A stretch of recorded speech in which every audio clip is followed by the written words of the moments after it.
Shadow Crew podcast. I could never tell what country he was from in that movie. Bloodsport, where he like looks at the camp. Little Irish dude walking around doesn't sound like that's going to go too well. Volume 2, the best spaceships of all time. He-Man's powers. It does come with its own castle. And he dies in the first half. Oh no, sir. He's in the entire film. Sit back, get your popcorn, and enjoy your note-taking on that epic film. Well,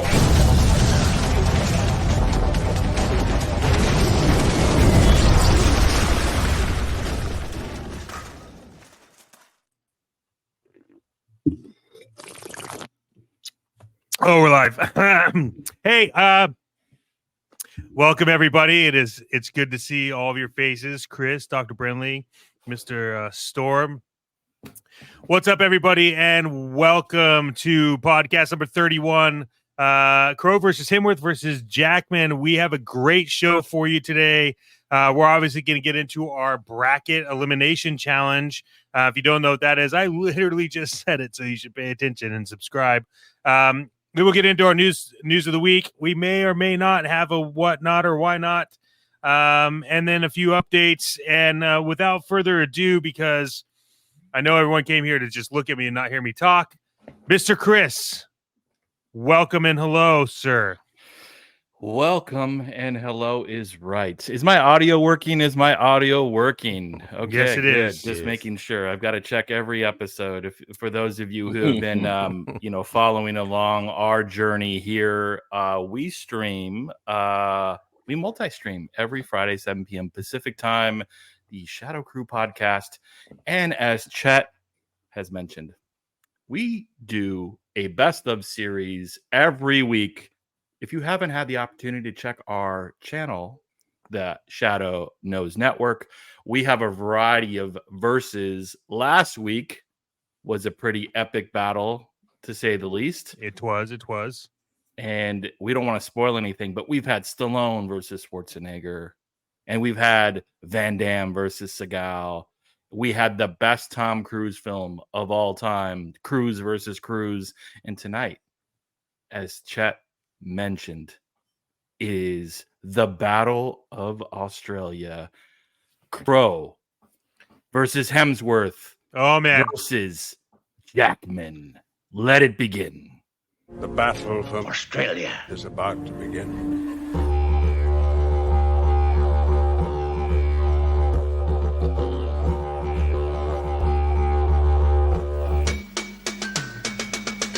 Get this party started!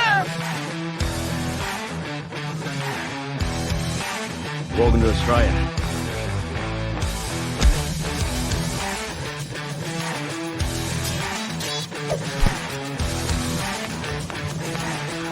You can't be serious. So who are the players? Are you not entertained?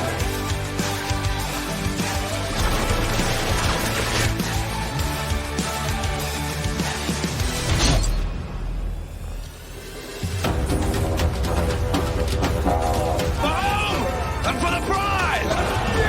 I can't let them win. Come and say good day. I'll slip an extra shrimp on the barbie for you. Oh, man. I'm super stoked. Paul Hogan, actually, if he was in this competition, he would have something to say about it. Crocodile Dundee himself. But this, the trailer gets me hyped. Dr. Brantley again, world-class edit. I'm excited to jump into things. So good. So let's explain the rules. The Battle of Australia, 32 movies. Each of these phenomenal actors has a series of films, and we match them in an elimination style bracket similar to the NCAA tournament, around 32, 16, 8, 4, to determine the best film from these three gentlemen, but also take in consideration of the final 8 and final 4, which actor had the most to declare the best of Australia. Other rules are, as the Shadow Crew podcast, Sure, we'll watch a romance, a romantic comedy, a musical from time to time, but that's not our forte. So those movies were not part of this bracket, just to be clear. And then we try to eliminate all the duds because these gentlemen have had some duds. So Rotten Tomato scores below 60 have been eliminated. There might have been some that came through and escaped. And then the last rule is we vote collectively, us four. If we come to a tie, we look to Rotten Tomatoes, overall audience and critic score, and box office revenue to determine the path forward. So those are the rules. Gentlemen, any predictions in our fight for Australia? Yeah, well, I thought the reason why we couldn't put the great Paul Hogan in there is that you have to have 32 films, actually. And there was only maybe a handful of 5 or 6 that worked for him. Also, I noticed that the last couple of weeks, people have been asking, we have put the brackets up online. If you go to our Instagram, Shadowe Knows Network, Shadowe with an E, on Instagram, you can actually, there's a link to it to download it from there. Or you can go to bracketfights.com and you can actually go on to the Chris, where's it at on Bracket Fights? Who's it under? It should be under it's Jackman versus Hemsworth versus Crowe Shadow Crew podcast bracket. There you go. So anybody that wants to play along with us and see if they're right or maybe make your own bracket, go right ahead. Okay. Well, without further ado, let's get into it. I'm going to pull it up on the screen. And our first matchup of the evening is the Avengers Age of Ultron versus Real Steel. So Jackman versus Hemsworth. Well, first I thought we eliminated all the duds, so I don't know how real. Well, I mean, according to Rotten Tomato, it wasn't below a 60, but I agree with you. This wasn't the greatest of films. But Age of Ultron was, in my opinion, not the greatest Avengers movie and probably the worst of the Avengers movies. So there were 2 fighting robots in it. There was the Hulkbuster Iron Man, and there was whatever Real Steel was. So this one's, you know, even though I don't like Age of Ultron, it's a little easier because I think Age of Ultron was bad, but it was better than Real Steel. Yes, I second that. I haven't watched Real Steel since, so that's my vote. Well, I saw Real Steel when I was like 5 or 6. It's called Rock'em Sock'em. And I had more fun playing that. I should have called it Real Steel with an A, STEAL, because that's what it did to my my wallet in walking into the theater. Chet, I can't imagine you're saying Real Steel. Why not? Well, we're gonna outnumber you anyway. Yeah, I know it's a rough one, but I don't think I've been able to get through Real Steel without falling asleep, so I'm going to say Real Steel. Okay. Ultron advances. The next, Thor, The Dark World versus Gladiator. This is, again, no contest. I didn't say the matchups would be all hard in the first round. We may be getting through this real quick tonight. It would have to be obviously probably one of the most used lines of all of the films from Gladiator. It would definitely have to be Russell Crowe in Gladiator. When he says this is Sparta, I know, so cool. Yes. Oh, well, no, that's answer Gladiator. to "Are you not entertained?" is no, not with Thor: The Dark World. That's right. I'm Thor: The sorry Dark you're World. not entertained. Well, this is a very clear cut and dry. Gladiator advances. Next up, we have our first drama, Prisoners, which I thought was a really good film, and X-Men: The Last Stand, which was really not a good film. Actually, we saw that at the Man Chinese Theater, and that was a spectacle. We saw 2 shows go on, one on the screen, one in front of the floor. And when the director's date walks out on the movie, you know that it's probably not going to go very far. Yeah. Like I said again, I remember Mr. Rat. We were sitting 3 rows behind him. It was 2 shows going on and everything. Neither one was entertaining. I will say Prisoners, easily choice. Prisoners. Yeah, Prisoners. All right. Really great performance by Jake Gyllenhaal in that film too. So, Avengers: Infinity War versus Cinderella Man. Two good films actually, but Infinity War. Yeah, Infinity War. Yep. Yeah, Cinderella Man was really good. It was a good film. Ron Howard, I think, but Mhm. Infinity War was one of the best Avengers, and as comic book fans, we appreciate a really great Avengers movie. Yep. Next the Depression didn't do it. 310 to Yuma versus Extraction. This is actually a little bit of a tough one. Only on the fight because I thought Russell Crowe's performance along with Christian Bale in 310 to Yuma, I think they kind of like revitalized the Western again because I know it was dead for a long time. I think like it was like Unforgiven was like the last great Western, and then 310 to Yuma really blew it out the water. But Extraction was such a unpredictable, out of nowhere film that instantly, because like it has like that John Wick kind of feel where like every installment's going to get bigger, and the second one was even better. Extraction for me, it's one of Chris Hemsworth's best films. I gotta go 310 to Yuma. I really love that movie. Extraction is great, but like you said, I think the second one was better, so I gotta go with Yuma. Yeah, I'm doing Yuma. I enjoyed it. It was good. It was a good release at the time. It was entertaining. It didn't get boring. Extraction's good, but yeah, I just think Yuma's a little bit better. Also, one of the best scenes, they shoot a guy with dynamite on the back of his horse and it blows up. Never seen that in a Western before. Nope. Did you know that in Georgia it's illegal to walk with an ice cream cone in your back pocket?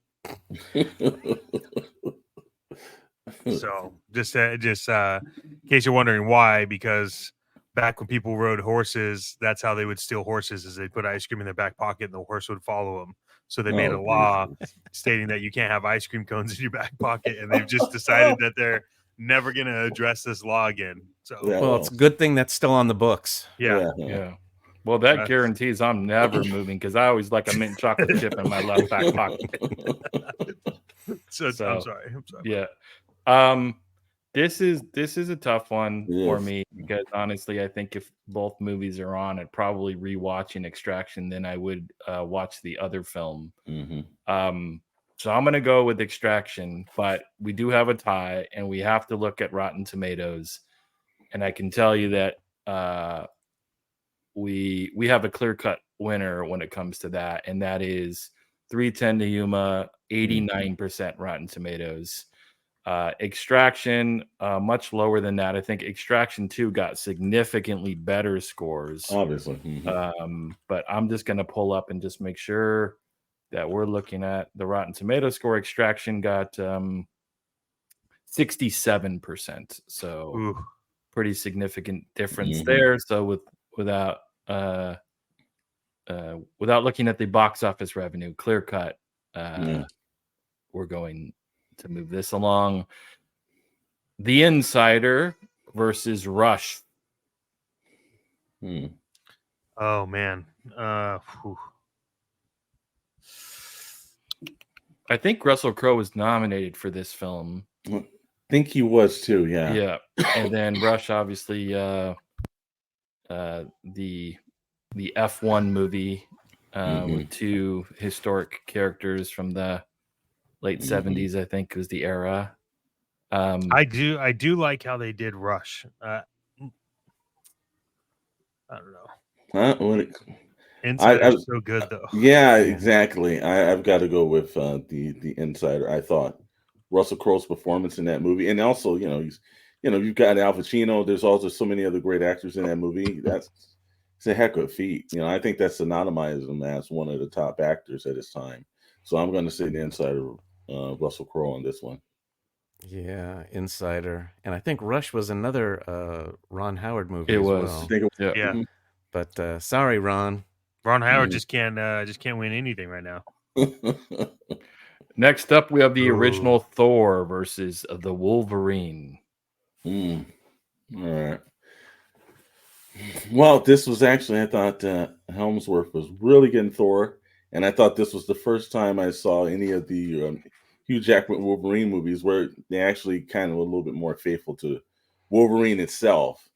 But I think like Thor launches a franchise and it goes so many different records, and I think that we only really had like technically we never really got to see Logan in the suit that he was supposed to be in. Technically, they just do it as an end scene kind of thing.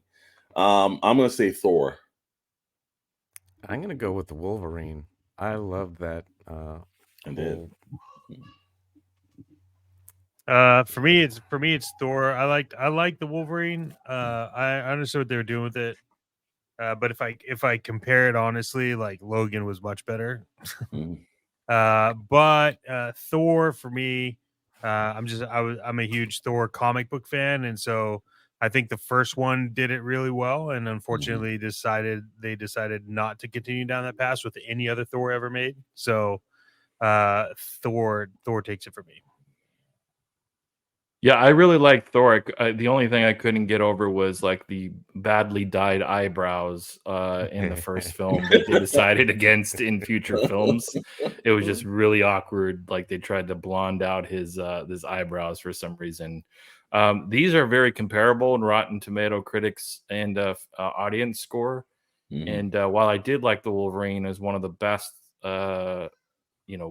films that Wolverine was in, I did appreciate that Thor was the first in the Thor franchise, and I thought it captured Thor in its essence pretty well. So it's a tough call, but I got to go with Thor on this one.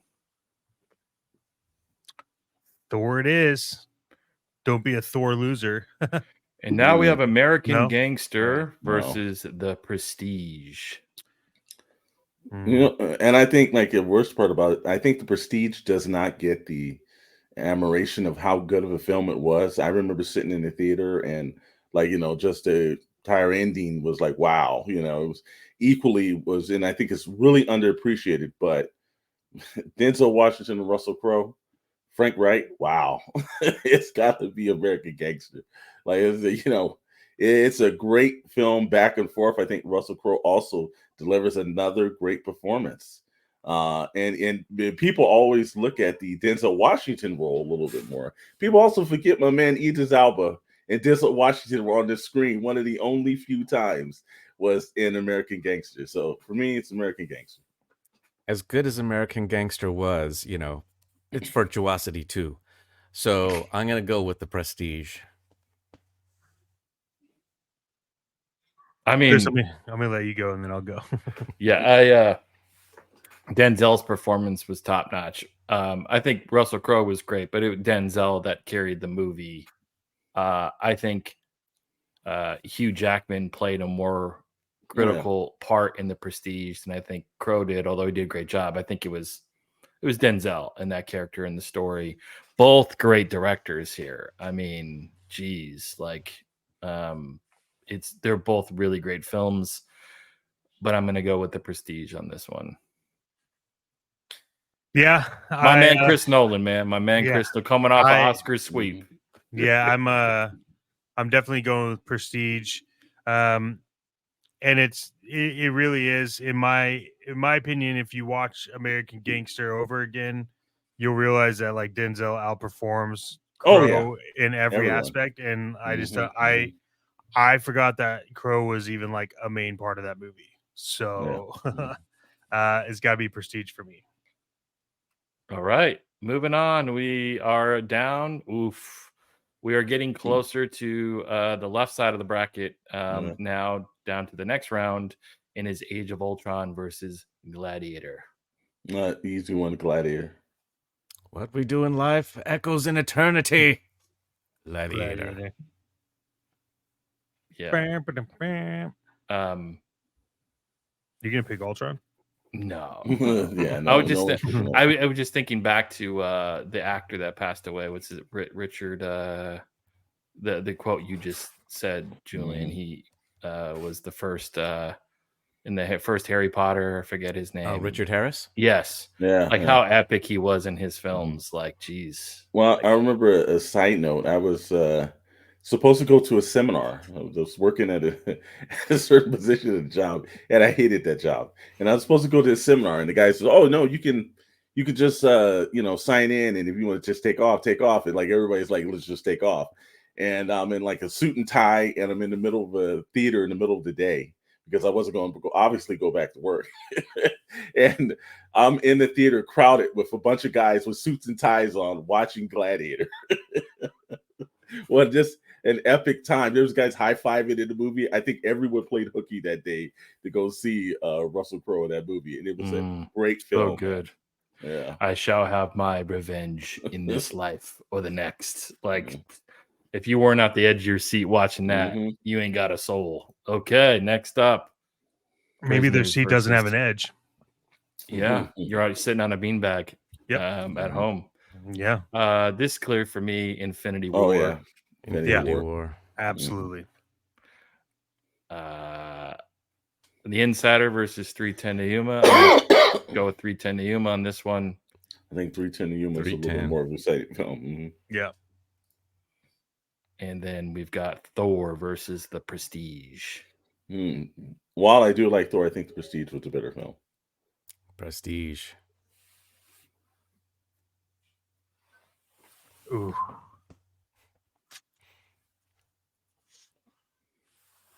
I'm gonna go with Thor. Okay. I can't believe Mr. Storm called Prestige. He's got Thor's hammer in the back too. I know. How dare you? That was before it was Smash, brother. Yeah, I think The Prestige is a better film. So I like Thor, but we are now down to the final four, and we have a Hemsworth matchup versus a Russell Crowe into one of the better films in this contest. I don't know this one, so I don't know. Like picking tough. which one of your children you love most. It's gonna be tough. Wow. It's Gladiator for me. I really loved Infinity War. It's one of those rewatchable films, but Gladiator is just timeless. I think 40, 50 years from now, they'll remember a couple of the Marvel films, but they will for sure remember Gladiator. In his best movie. And while I think, like I said, equally, you had such a great ensemble cast, but like in Gladiator, Joaquin Phoenix and Russell Crowe are the two main standouts, amongst a bunch of other individuals that just spotlighted to the top. It's clearly Russell Crowe in the Gladiator is his best performance, I believe. Yeah, this was one of the good trailers I got to work on. One. Nice. Gladiator. Yep, Gladiator. Wow. It's not a reoccurrence, a regular thing that Avengers Infinity War can be taken down. I know. Yeah. So it's got to be a really great film. Yeah, it does. Russell Crowe advances. 310 to Yuma versus The Prestige. Worldwide. Boats and hoes. I think 310 to Yuma was better than The Prestige. Yeah, I'm on. I don't think that. Yeah. I'm on 310. Looks like it's 3-1. Hey, brother. Ratio, get it? 3. And now the finale, which is interesting because the final two on the left side are both Russell Crowe. Surviving the comic book based films that made tons of money. And I think this is clear for me is Gladiator. Yeah. Yes. It's great, but it's not better than Gladiator. Yeah. Wow. Russell Crowe. So the left side of the bracket, Russell Crowe, you have to say, could take the nod here. You could, because Gladiator's a tough film to beat, man. If you're all listening, thanks for tuning in this evening. Please subscribe, like the video. It helps us grow. If you like what you're hearing, you like what you're seeing, we stream every Friday, 7 p.m. Pacific time. So the winner of the left side of the bracket is Russell Crowe and Gladiator. Moving on to the right side of the bracket, Ooh. And a powerful matchup on the right Ooh. side. Endgame versus Extraction 2. Mr. Storm's going to have a big dilemma here. I can just see him because I know you're a big, this is Hemsworth versus Hemsworth, probably two of his best films he's been a part of. No, wow. And it's tough. I think thanks, Mike D. Wow, man. Damn it. Because this one hard for you, huh? I know. Well, because the fact is I thought Extraction 2 like upped the game in every way, but against Avengers, it's damn near hard, man. You got a snap that ended all of everything else. It's like, for what's sake? But I think if we eliminate Extraction 2, I think we may eliminate the best Hemsworth film. Damn. I'm gonna have to go with Endgame, man. Jesus, this sucks. Yeah, I think it's Endgame. Yeah. Wow. and you know what? That action in Extraction 2 is probably the best action I have ever witnessed on screen. That train scene goes on for like half an hour, and it's amazing. We'll agree with you, Mike. It's got to be Avengers. I know. Jeez. I got to say, though, the Extraction 2 poster is kind of Captain American-ish, to be honest. It is. It is. Yeah. You might as well put the shield there, right? But I like it. Extraction 2 is great. But Netflix it's Avengers. Doesn't have good posters anyways. They just don't do a good job because they don't have to display them, obviously, other than on screen. So, but when you look at, like I said again, the Avengers poster, that's something that's portrayed in the theater. You have to grab it. It needs to be bigger than life. But the film is equally as big because, to be honest with you, after Endgame and Infinity War, the Marvel Universe just died off. You had the absolutely completion of a saga here. And to be fair, that poster is just like 20 people's heads. Exactly. But it looks like a comic book based poster, though. How could you say, though, that it's Hemsworth's best film when Endgame? I mean, who could say they chopped off Thanos' head? Well, yeah, but come on, man. Was that not the best scene of all the Avengers films? But he's more spotlighted in Extraction, and he's the main marquee. Let's be honest. Robert Downey Jr., who actually just won another Academy Award, is the main feature of this film. He encompasses everyone other than Josh Brolin's performance as Thanos. Yeah. So yeah. So I think next week our bracket is the biggest pieces of shit of all time. And She-Hulk might have already taken the cake. I think Mr. Vintage has predicted the future of that one. I think we will be seeing the season 2. Yeah. I'm sure you're going with Endgame. I for sure am going with Endgame. Yes. Extraction 2 is fun, but I mean, Endgame was a movie they needed. They did it right, and I mean, he chopped Thanos' head off. So okay, all right. Well, moving on to the next round, and Master of the Commander, Far Side of the World versus X2. Well, you know what? I don't. These are both bad. Well, I thought X2 slightly Master less. Commander bad. wasn't bad. It wasn't bad. Yes, it was. It's hard to sit through. It's a long film. It was so bad they couldn't even pay for like their own font for the movie. I think X2 takes it a little bit, but this is just so. Yeah. X2. I think Dr. Brentley and we saw that in Westwood, and then there was almost a X-Men like fight in the bar down the street. So, it's gotta be X2. X2. Yeah, X2. Yeah, it's really hard choices. They'll both be gone by next round. Logan versus Thor, Love, and Thunder. Mine is Logan. I'm not even going to waste my time on Thor. I thought Thor was your favorite character. Come on. It was until Disney bastardized him and took everything away that made Thor good. While his mystical hammer, Malmir, sits on my wall, the cracked one, I will definitely have to go with Logan. Yep, they were finally able to do him right in this movie, an R-rated Wolverine movie, Logan. Thor, Love and Blunder, the such a poor follow-up to Ragnarok. It was the biggest disappointment I could remember sitting in the theater thinking, I'm so excited. Same Waititi directing it. It's going to be just as amazing as Ragnarok. And I was like, what in the hell? As soon as I saw Russell Crowe in the tutu, it was over. It was over. It just like they just ruined the character. There's no way to bring it back. They just made him like. And while like Chris said, I can't give this the most disappointment that I've ever sat in the theater with, because there was a film that I distinctly sat in the theater with, and I thought it was one of the worst that was ever made. And so, but it did kind of kill any momentum I think that Thor had at all. I think after that, I don't know if you can do another Thor film, because or at least you can't do it as the satire kind of humorous one. I think you've got to like reboot it completely, because that just destroyed it, man. With Henry Okay. Cavill. Logan advances A Beautiful Mind versus the original Avengers. Ooh. Yeah. Not even close. Avengers. Well, I'm not going to say that just by the smite of a film and everything. Jesus. Got some stuck-up critics here tonight. Jeez. Again, Ron Howard is... Wow. Yeah, for a while. Well.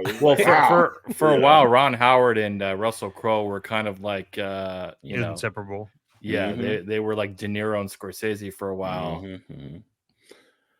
Yeah, well, God, I like A Beautiful Mind. I think it was probably one of his also better films. But The Avengers was I would have to say it was a shock at how they pulled that movie together with all the characters and with the little bit of time that the Marvel Universe had been around. It was just one of those things that no one expected how good that film was going to be.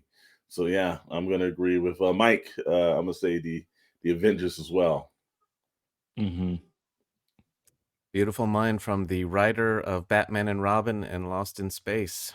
Okay, well, Avengers advances. No longer nothing else left to say. Yeah, we're good. Now he did okay on this one, I but everybody's got one in them. Everybody's got one in them. This one is interesting because Nice Guys is fun to watch. It is actually a really good film. It was a fun film to watch. And X-Men was there was like the opposite of Nice Guys. Yeah. Wasn't fun to watch. I will tell you, if it's not for X-Men, I don't think you get to Logan.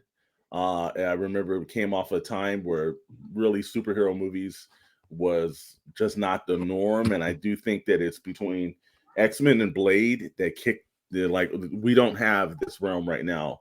If we don't have it, I got to say, as much as I like the Nice Guys, I think X-Men just as an important film right there. It's X-Men. I know everybody probably in this room probably sat in the theater and watched X-Men in the theater. yeah, but I mean, of the X-Men movies, it was a little weak just because, they were starting out. I don't think they were as sure-footed as some of the later ones. Sure. I'm going to go with the Nice Guys on this one. I really enjoyed that movie. All right. Well, that makes two of us, Mr. Brentley. Because I do love X-Men. I think it was great. But I just was more entertained by the Nice Guys. Well, I think X-Men does have its flaws, obviously, because you can tell one, it was heavily edited because, of course, they were trying to get all the aspects of introducing that many characters in. But I still think, I'll give it a try. I believe the same thing, too. I think if you don't have X-Men, one, you don't have Hugh Jackman in his performance. That's fair. A very late addition. By the way, it was supposed to be the guy that played the villain in Mission Impossible 2. Oh, thank God. Joe Gray Scott. Yeah, thank God that did not happen. Yeah, because that movie went on too long.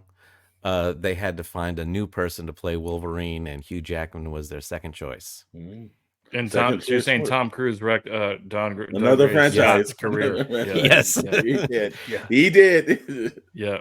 I gotta go with X-Men, and Nice Guys is really good. I do think there's something to like starting successfully a franchise, and I think X-Men was compared to some of the other X-Men's, and there were some really disastrous ones. I think X-Men is a bit better of a film, so we're gonna go with X-Men. Next up is Thor Ragnarok versus Robin Hood. Wow! If this was Kevin Costner's Robin Hood.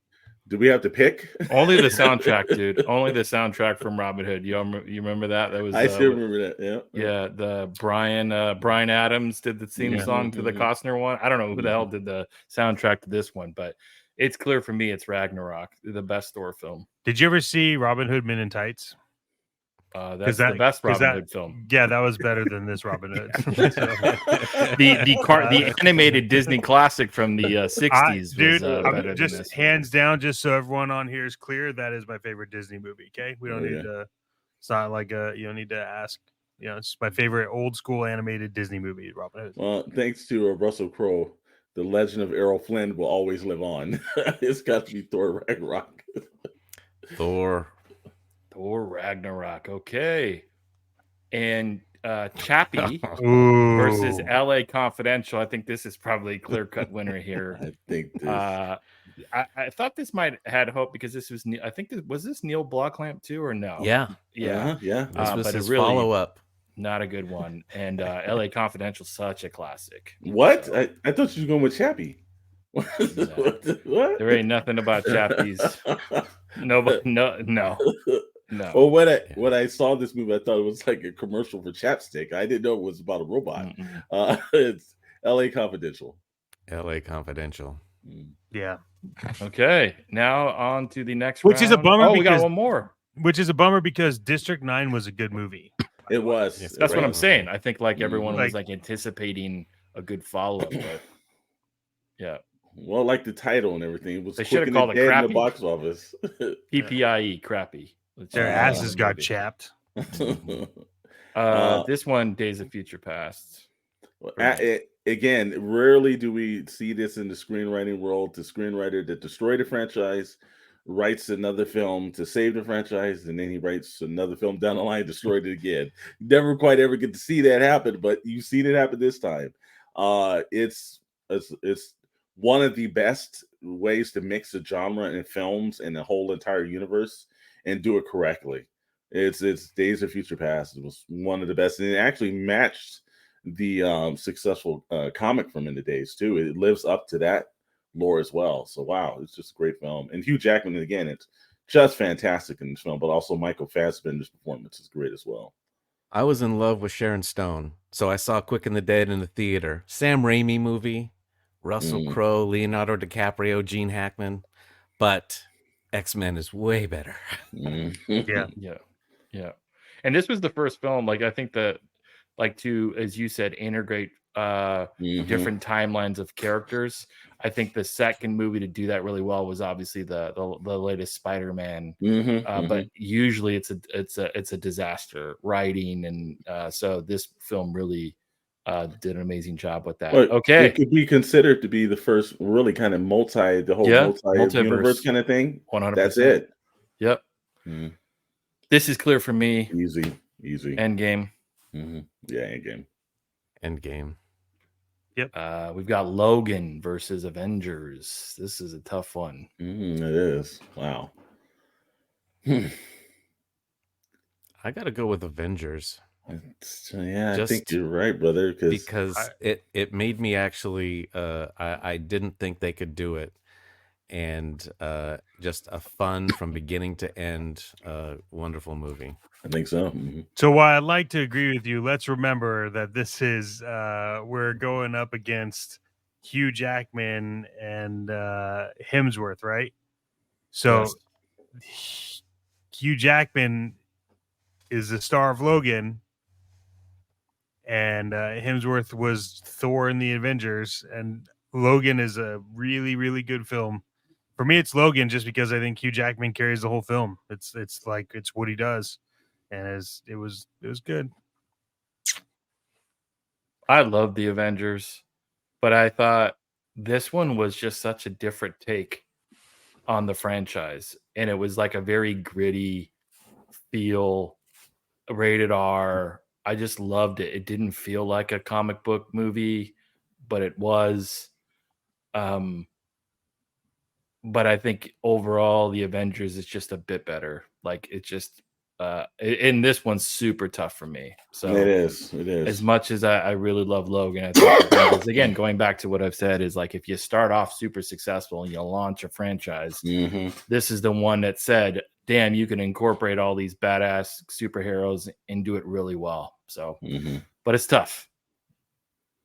Yeah. X-Men versus Ragnarok. X-Men. I think Ragnarok. Shit. Well, but if you can launch something and it's good. Yeah. No, I mean, I think even though, like I said, Ragnarok's like, it's funny, it's entertaining and everything else like that. But I think it's Mr. Vinicius OG's is Thor. I'm gonna say X-Men. I'm gonna have to go with X-Men too. Cleaned up the Dark World's bad Yes, showing. it did. Yes, it did. In a big way. I'm going to go with Ragnarok, so we're going to have to go and pull Rotten Tomatoes scores. Well, I know here. Rotten Tomatoes. We don't even look at Ragnarok. Has to be better than X-Men. Let's see. And made way more money. Well, it doesn't matter about the more money, just critics' reviews.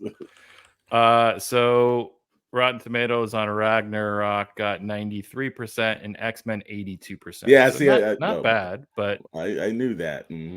Yeah, I think it was so fun. It was like probably a really good balance of humor and action. It was like really well done. That's why when I saw Love and Thunder was what the hell? It tried to be a I don't know what it tried to be, but definitely wasn't a Thor movie. That was part of the MCU. Yeah. It's a comedy about cancer. Yeah. LA Confidential versus Days this of one's Future easy. Past. What is it? Easy. Russell Crowe. Like I said, while I like LA Confidential, I just think Days of Future Past cleaned up a terrible like X-Men franchise. Yeah, at that point, because it was all a mess. It's Days of Future Past. And there's so many great actors in Days of Future Past, like LA Confidential. But if these both are on TV, I'm watching Days of Future Past. Yeah, and Hugh Jackman was very important. He was the main thing in that movie. That's X-Men. Also, Mike agrees with us. Yeah. Okay, we are down to the final four. Ooh. Hemsworth versus Hemsworth. It is not that hard for me. While I thought Avengers was great, you've got like almost another 5-6 years after that to do this movie, and I've just got to say, yeah, we'll cross our fingers, Mr. Vintage. We'll cross our fingers. Endgame is, I thought, a degree better than the Avengers movies, but again, more time, more screenwriting, more acting. Everyone grew. It's not that Avengers is a bad movie. I just thought Endgame was the encompass of everything being great about it. And they had about $200 more million than the first Avengers. But because that ending is epic. That necessarily does not work on certain films. We've seen that's true. Like multi-million stoned crap. It hasn't worked. So yeah, the best it's like the best like battle scene I had seen before this movie was the Lord of the Rings when he's like ride out with me for Rohan and they were fighting the orcs and I was like so blown away. And then I saw this damn film and I'm like I go back to look at Lord of the Rings. I'm like the CGI budget not even close to this damn.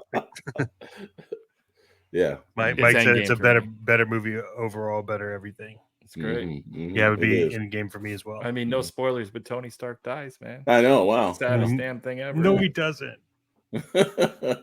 Not if Disney can come up with enough cash. Well, no, there's not enough cash for him to come back now. I'd offer him $1 billion because that's the only thing that's saving the Marvel universe is Tony Stark. Okay.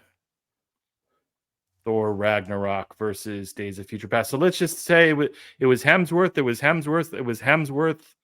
and it was Hugh Jackman. So the right side of the bracket has been a lot of Hemsworth. The left side of the bracket was Russell Crowe. So just to frame that up, what's the best film here, gentlemen? Days of Future Past still for me, man. Yeah, I think it's X-Men. X-Men for me. Okay. And that buries my soul because you know how we feel about Kingsbury. It just buries my soul. Yeah. The final two. Wow. Days of Future Past is getting his ass whooped because it game's doing that. Wow. Yeah. Only thing that would have made Endgame. Endgame better is if actual Hugh Jackman's Wolverine was in Endgame. Oh, please make it true. If at that final scene, I mean, they've done some like edits where they've had like other characters in the final scene, like people gone on YouTube. If Deadpool and Wolverine come flying in at the end of that damn movie, it would have made it so much better. But it's Endgame for me. There you go. All right. So the right side of the bracket winner is Endgame, and now we have the final two. Wow. Now, before we choose the winner here, again, I think the right side was dominated the final four by Hemsworth and Crowe, the left side. Thanks for listening. If you're enjoying the content, please subscribe, like the channel. Take a look at some of the other videos we've done in the past. But now, gentlemen, it's down to these two. It's tough. What say you? No, it's even though I love Endgame, it's Gladiator.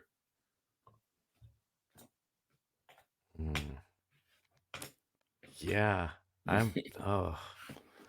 Thanks, Mike. Endgame is so good and so epic, but Gladiator is as well. Even though it's a huge scale, it's not quite as huge as Endgame, but I gotta go with Gladiator. Which is shocking because I didn't think a Ridley Scott film would make it this high. look, Chad, I'm gonna make you choose here because I'm going with Endgame.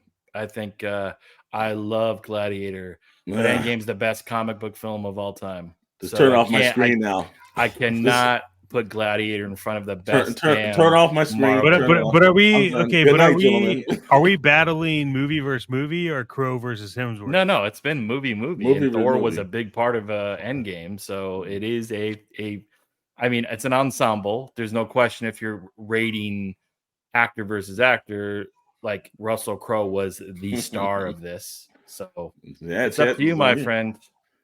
And also remember, there were multiple heads that rolled, but while one guy killed Thanos, one guy battled tigers in the Colosseum.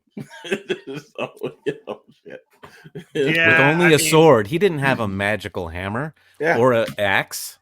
Yeah, it's only fair to let Rotten Tomatoes figure this one out because I love Gladiator, but I really liked Endgame. Even if I think Endgame probably has a slightly higher one out because I could tell you I think it's Gladiator, but I think it's a higher outs and reviews for Endgame because everybody walked out that theater with that. But I still think it's Gladiator overall.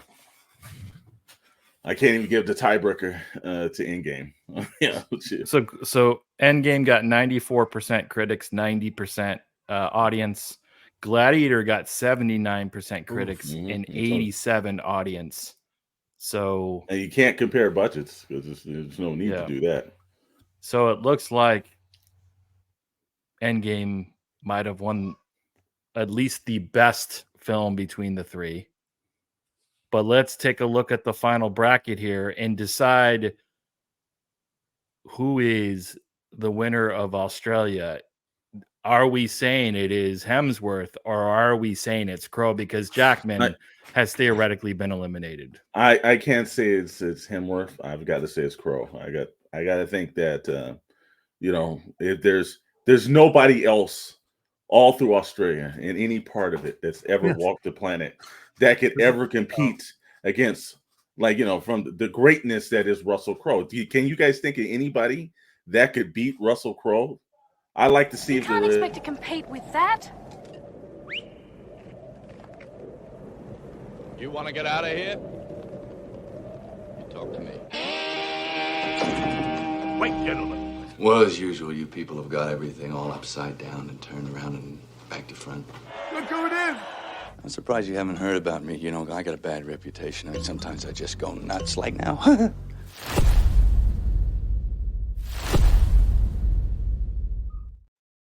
Well, ladies and gentlemen, I had no idea, but Mr. Mel Gibson has something to say about this competition. So next week, Russell Crowe versus Mel Gibson in the true battle, the final boss of Australian films. Will Mel defeat Crowe? We shall see. Ooh, I don't super know excited, but what Lethal Mel has Weapons. that's gonna beat Endgame. That's gonna be rough. Well, but we didn't put Crowe in No. just for the best film. We put for the collection of films. So if Mel Gibson has more at the final end than Crowe does, he could be the Australian champion. So I'm excited about that. We shall see. But Crowe takes it tonight, and next week, Crowe versus Gibson in a shorter bracket competition. But wow. I cannot believe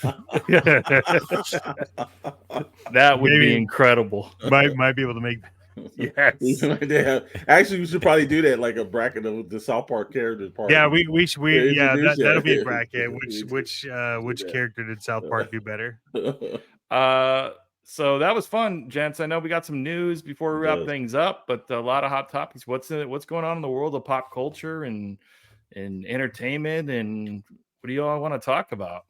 Well, there's a lot of stuff that went on this week, and one of the main things that we're going to roll up, and it's like, we had on over Toy Box Chronicles, we did an interview, and it was just probably one of our most fun episodes over there. Everybody definitely has to go pop in and see that. It's from the Junk Cartel, who is basically damn near became a member of the crew. And he has an open invitation anytime he wants to pop on, but please go check and watch that out. It was really nice talking to Mike and his wife over there and seeing the entire Whatnot family. It really kind of embraced this too, so that was really great. But we're going to start this off with Walmart's Collector Con. We kind of rushed on it on Wednesday night, and we just did a little preview, didn't see anything. There was it was very interesting, some of the stuff that they had pop up and everything. I know Chet and I was talking about a couple of things. They had some G.I. Joe. They had some I'm sorry, not Transformers, but Teenage Mutant Ninja Turtles that popped in. That looked kind of interesting, man. Yeah. So the day one, I guess there really wasn't a lot for anyone to be excited about. No. But if we want to get into day two, which was let's see, Mike D, did anybody get the G.I. Joe truck with the clutch? That is coming, and that's going to probably be on a box live on Wednesday night. Yes, yes, it is. But what I was saying is the Collector Con, it's a little weird for me. It is. I don't understand why you just don't release it all at the same time. And there was some weird stuff happening with shipping if you were only buying NECA. But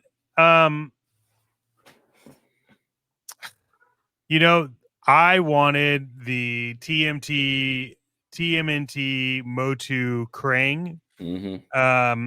And there is no way that it's possible, but that figure sold out in a minute or less. 30 seconds, brother. I think it was 30 seconds. And it was impossible to get, which is... Well, you know why? You don't have the power of Grayskull. So if you don't have that, you ain't going to get it. So sorry, buddy. Yeah. Well, but if you look now, it's magically like reselling for like 80-something stupid dollars. And it's like, yeah, but you could just walk into Walmart. You could walk into Walmart and pick it up.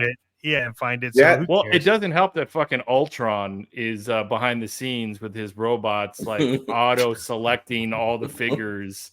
Yeah, so nobody like real humans can get it. What was exciting though for me is they did release the Playmates 1987 classic 4-pack of Tumta, and I bought 2 of those because I'm going to open one and I'm going to keep the other one closed. And then randomly Mattel decided, hey, we're check out the new Street Sharks. And that was actually last minute too, man, because they had already had the con going, and technically, let's just stop calling it a con. Yeah, it's not con. You're just putting up items for sale. It'd be different if you had programming, you spoke to people at NECA and everything. You made it like a convention. Well, stop calling it a damn con. I did like I watched the NECA live stream recorded. That was cool. But I agree with you. Just popping up the toys on a website. Do something where you really get through Mattel and everyone else to have like moments and have like panels and everything. But if it teaches us one thing, Mr. Storm, if it teaches us one thing, it's that we just need to add the word con at the end of all our shows. So this is And now usually- the Shadow Nose Network Con. You know what? That's what the hell we're doing this year. It's going to be, well, technically, it'll be called the Pixel Plastic and Ink Con. We'll get into that a little bit later, but we should just do our own con, get a bunch of segments, get a bunch of YouTubers, let's get the Junk Cartel involved in that. Let's get all this stuff in. Let's just do our own con this year. Screw it. Con! I get it. He tried to blow out my ears. I did secure that Captain America Marvel Legends Secret Empire, the Hydra one. Yeah, because I thought that was a cool ass figure. So I did get a hold of that. I pre-ordered it. But yeah, nobody could get a hold of any of the Motu. Yes, sir. This is the playroom. Yeah, you talk about the true. I think his wife would describe it as the Junk Cartel. Well, I will tell you when we do our first Whatnot show, which is very soon, we'll do a full scan of this room. Some crazy stuff, toys, arcades. Half my life is spent in here, and the other half's with my daughter and wife. So there you go. Yeah, we're gonna get into that, but no, I just think that they've got to do a better job. Just they're just making it. Hey, they should just call it. Hey, the Walmart, we're here to sell you shit. It's just put it out. But some of the stuff is that, like you were saying, every now and then something comes up. It's not, you're having the damnedest time either asking you to do some verification code or something in the last minute and selling out, and it just is frustrating. And then what kills it worse is that you've got guys that are like calling you up like, yo, Alex, hey, I'm in the store. This crap's already been here since last night. Yeah. But why am I online doing this? It doesn't make sense if they've got it at the retail chains.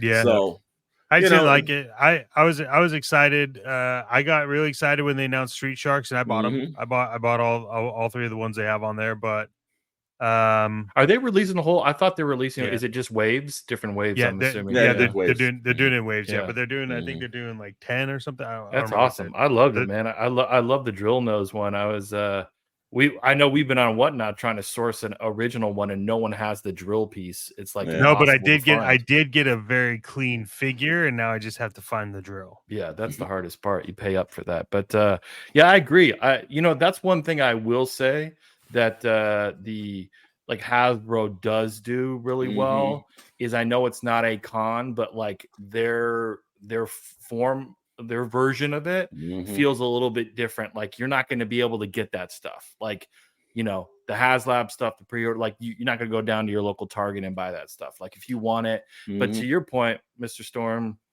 if somebody's saying, I saw it in the store, they were unpacking it, like that feels not special, right? No. Like what the hell are we doing? Yeah.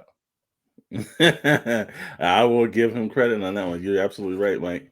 Well, actually, when we do the Pixel Plastic Ink Con and everything, we'll have we'll have segments. We'll have our Whatnot Junk Cartel segment. We'll have our actual others. We'll just do it all together. It'll be a digital con that you could go to, and you don't have to wait in a long line. And if you want to purchase something, we should get it where we have like Whatnot pages all going at the same time. We should do something huge like that. Do you all think so? There's a lot of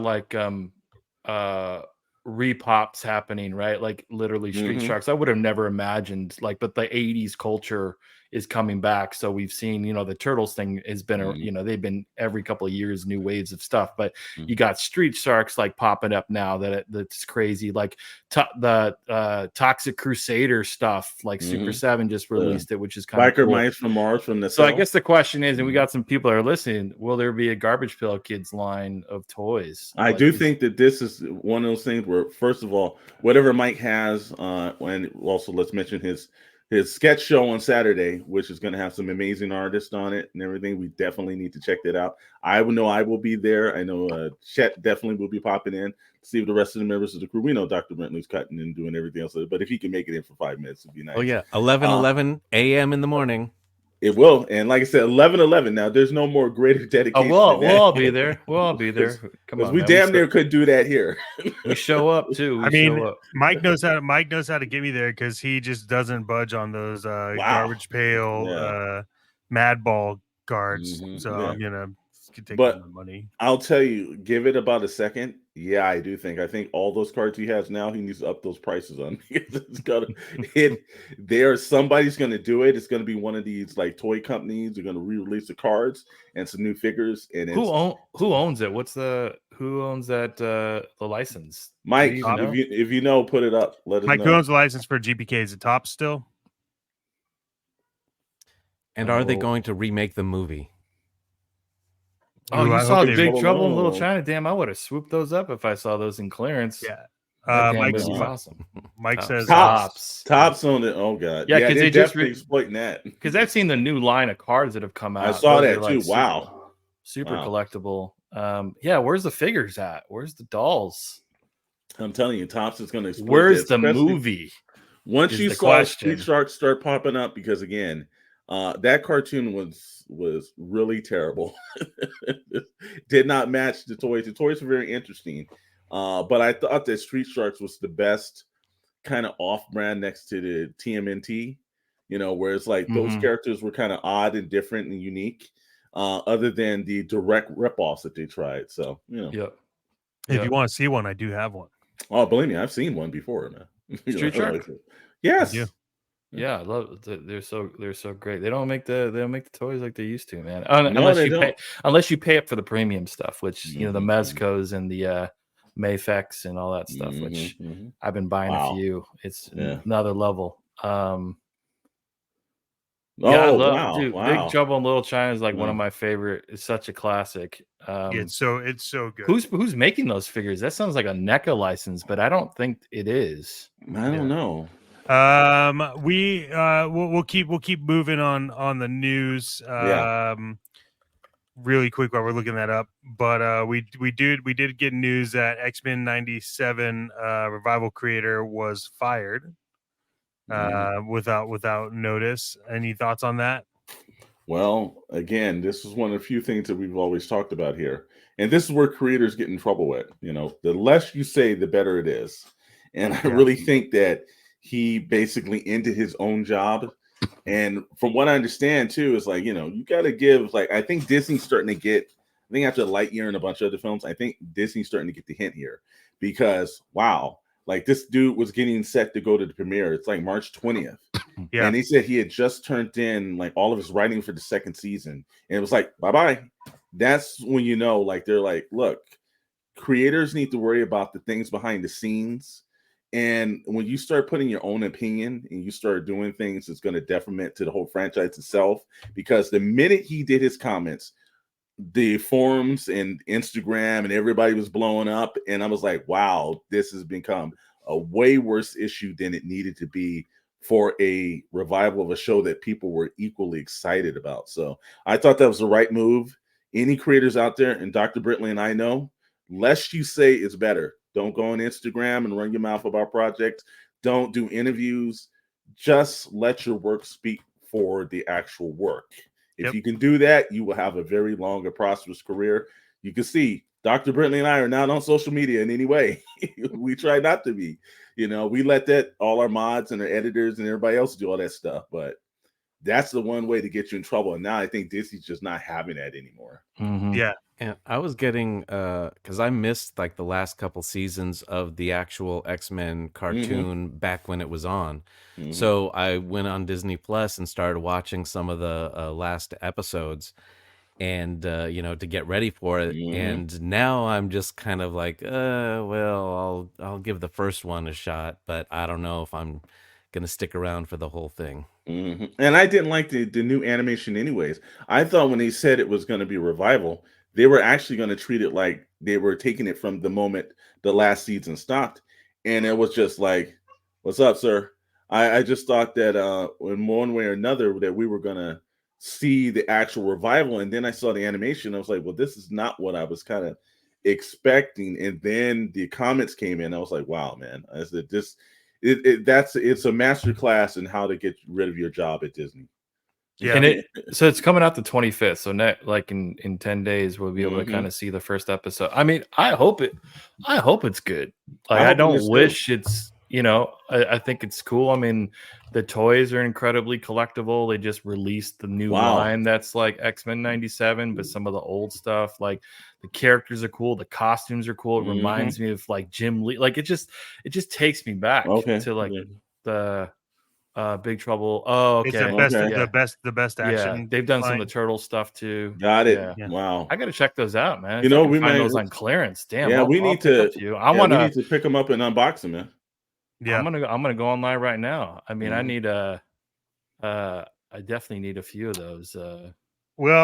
Jack, what's it? What is it? Burton. Like Jack Burton. There you go. The Pork Chop Express. If they got the truck in Jack searching. Yeah, there you go. I don't remember. Were we doing a what not why not segment right Let's now? do a what not why not. All right, let's do a what not why not segment. Let's get into it. Well, Mr. Chris, yours still has not shown up to my house, so I can't show you yours. Yeah, I haven't even opened up yours in the box. Okay. I could open it right now. Should I open it? Should I unveil what you got? I got you. Yeah, Whatnot? I mean, let's do that. Yeah, let's see what. Let's why see not? Why not? You know, what not? I need to. I don't have a envelope opener here though, or not an envelope, but a box cutter. It's called a knife. Yeah, I can grab a knife. You grab a knife real quick. I'm gonna grab a drink real quick. You guys keep everyone busy on YouTube. Okay, as usual. So, all right. So, our what not, why not? Let's as they're going into it. Let's do the what not, why not with the Junk Cartel. One thing I'll say is that I watched. He did a surprise Thursday night stream, which I thought was actually. He said it was inspired by us. Very, very in every possible way. Very humbling to have that happen. But I saw some of the decks and everything. Now I got to be honest with you. If you can get educated within like a moment, and everyone that was in his whatnot stream, everyone was very gracious, very nice, because this is not the arena that we're in, so we don't want to go in there and seem like we're novice. But everyone was very kind. They were pointing out certain things and certain situations that we knew. I actually got a way better education in just that. And one thing I was surprised about was the artwork. How amazing some of these artists are that are independently putting out. A couple of guys followed me through my own whatnot account, and they were like, "Hey man, this is what I do. This is the work I have." And it was just like like sitting in a master class. Mike is actually performing an educational class out there, and just everything. He was pulling out all kind of decks, and there were certain situations, and of course the atom bomb came up, which I had zero clue on that. Yeah, that was insane. Oh man, there's just some of the stuff that he was pulling out, and then and then he opened up a deck of cards, and I'll tell you, this man's like a magician because he predicted what was going to be in the deck, and exactly that was the deck. This was randomized. You would think this was one of those. Like you were in like Vegas and you had like the card shuffling kind of guy, and he already knew it before. But no, this was live. I saw him open it up, and he said, "I guarantee it's going to be in there." Just like that, it was popped in there. So, like I said again, Saturday, if you're going to tune in, absolutely keep tuning in, because the sketch show, you're going to see some talented people that's going to actually perform and actually put their work out there. And anybody that draws in front of a live audience, that's like you're putting your heart, your soul, and everything on the line. So that's definitely 11 to 11. That man can stream, brother. 11 to 11. No, it's 11 in the morning, not 11 to 11. I don't think he's doing that. That's too much. Okay, yeah. That's not. He's not doing 12 hours straight. 11, yeah, I was thinking, like, wow. I was like 11 to 11. Like how 11 a.m. Okay, 11. Okay. Okay. Wow, because it had me worried. I was like, how is this man going to do this? This should be like a Guinness record for crap like that. Oh, and also Sunday, Mr. Vintage OG, he's got a show on too. Nice. So all right. We will definitely be popping in for that, Mr. Vintage. 100%, man. Anybody that's looking for good deals and just good conversation and good community, and buy up some cool stuff as you see it. And I think that's the reason why I secured this thing. So Chet and I have been kind of going back and forth. So we have a couple of shows on the Shadow Knows Network, as you all know, the Toy Box Chronicles with Mr. Storm and Chet. We do have another one called the Retro Rewind Show, where we pick a year or an era of toys and movies and things. And we did one recently, the toys back in 1986, and then we were challenging ourselves on maybe some of the early 90s stuff. So I did find an epic toy, Mr. Chet, that I'm going to send your way. Hopefully you appreciate it, but I'm ready to unveil it at this time. Well, so first off, let me start by saying, just so everyone knows, the Retro Rewind Club is pre-recorded, and we would have had another episode up, but my computer that had the edited episode shit the bed, and I'm trying to get that back. Turns out I'm probably gonna have to just redo all the edits, so it'll be up out of timing. This weekend. We're gonna try to get it. It was a good show, and then we're slated to continue. Not this Monday, the following Monday. We should be ready to go for all the other ones. But with that being said, I hopefully will also have yours at some point in time. And I found out I was shipping from Puerto Rico. Look, in true Retro Rewind fashion, your computer is from 1985, and that's why there's technical difficulties on the editing. So there's a reason why. So I found an epic toy for you, Chet. You may like the character. I don't know. It's just a wild guess from 94 Toy Biz. In box. Okay, it's open, but in box. Galactus. Wow.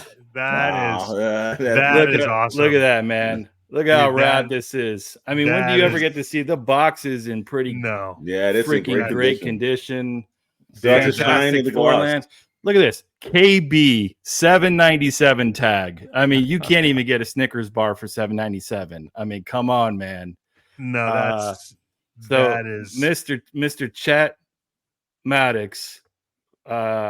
I heard you like Galactus. I don't know. Just took a wild guess. It's just weird that I like Galactus. Yeah. Almost like I have him tattooed on the back. Look at this, man. Head. It's got an electronic laser light eyes with light up planetary converter. That's all that matters. That's all that matters.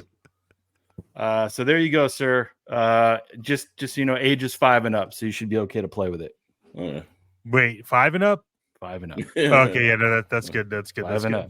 There you go. I'm allowed to play with those toys. Yeah, man, that's awesome. I really wish yours was here because I like the one. It's okay. It's all right next time. But hey, what not? Why not? I saw it. And I'm like, it's time to get this bad boy to the ride home. So anything else we got in news? No, that's about the only news. As we're getting close to our, I guess, as weekly everything we do have an actual sponsor. Yes, we do.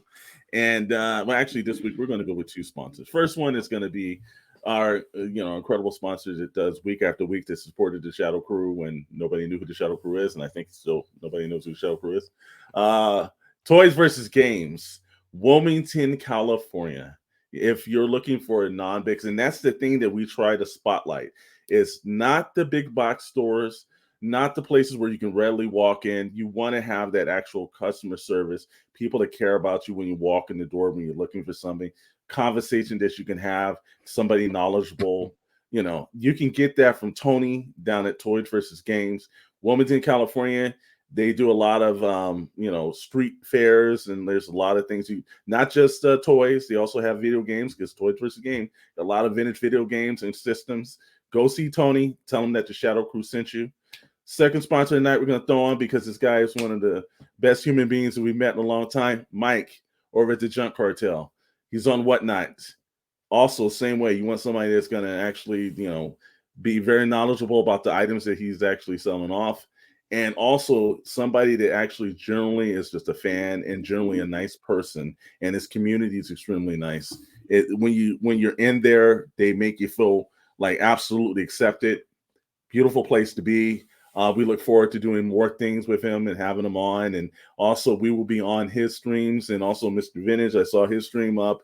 Anybody that has any streams, throw it up in the comments because we will be jumping on as much as possible. You can tag myself over at Whatnot. Mine's is Alex Storm PPI, which is short for Pixel Plastics and Inks. I know we also have a Shadow Knows network that's there. Anybody else got any Whatnot signs you want to call out? If you see the big Raphael turtle head, cartoon head, and it's Rad Insight is my screen name. I'll jump in the channel, and I like to buy some cool shit. So y'all see me at you'll see me pop into your stores. I'm looking forward to it. Hey, good evening, sir. Good evening. Also, Dr. Brentley, I think it's Dr. Brentley, right? No, Oh, okay. Well, Oh, no. it's okay, all not. right. just He's secret. He's Wow. Indiana's Okay. secrets. All right. Yeah. He's Let's that keep he's popping. that Indiana's secret. he's that anonymous buyer that comes in at the last minute and like snipes and gets Snipes somebody everything. upset and Wait, he doesn't tell us his name solely because if he's mad at one of us, he'll go in and bid our shit up on purpose. That's what he does. I That's was like, what he damn, does. Man. it's like I lost that Yeah. Millennium Falcon by $1, you son of a bitch. Yeah. Exactly. He goes, he's the type of person to throw 50 cent bits in just to piss you off. And Hey, don't my forget, my whatnot name is Chet Maddox. Oh, we know that. I would have never guessed that. I've seen on every stream, all and whatnot, and they like everybody goes, "Oh, there's Chet Maddox again," and they just start rubbing their hands together when they see him pop in and shit. Just so you know, if you're in a channel and you see vintage TMNT, just at Chet Maddox and he's in there within like 30 seconds. Just that. So It's just not even link him. 30 seconds. it's like 10 seconds. Yeah, it's it's like 10 definitely. I've been tagging them all damn week. And then we'll have as you said, the Shadowe Crew podcast on the Shadow Knows Network. We're evolving the new name change coming up in a couple of weeks. The Pixels, Plastic, and Ink. Excited to do that, to launch our first Whatnot store, and then we'll have a new affiliate as well. So we'll talk a little bit about that as well and what that's going to look like for the future. But cool sponsors, good partnerships on the horizon. Anything else, gentlemen? Yeah, I'll be able to say live streams Wednesday, same time on tonight, 7 p.m. 10 p.m. Eastern Standard Time. That's Toy Box Chronicles, Shadow Crew Network, soon to be Pixel, Plastic, and Ink. Same crew, same day, just different name. And that will be 7 p.m. on Friday nights, 10 p.m. Eastern. So, we'll get the word out. There's some new Shadow Knows videos. He's had some shorts. He's been our glorious editors is cutting a couple of his long form videos, toy hunts all over the place. He's got a new segment that he's doing. He wanted me to mention that tonight. He's going to do Shadow toy reviews, where not only is he's going to class it up a little bit. If you like anything that you drink, a brandy or any kind of like cognac or everything, he's going to pour you a glass of that. And then he's going to pull out his other love, an actual cigar, some high dollar ones, some that we don't. He's going to give us an education on toys, cigars, and something that he's drinking. So look for the Shadow toy reviews, where it's just him sitting down, having a drink, having a smoke, and opening up some toys. Nice. Dang. Looking forward to it.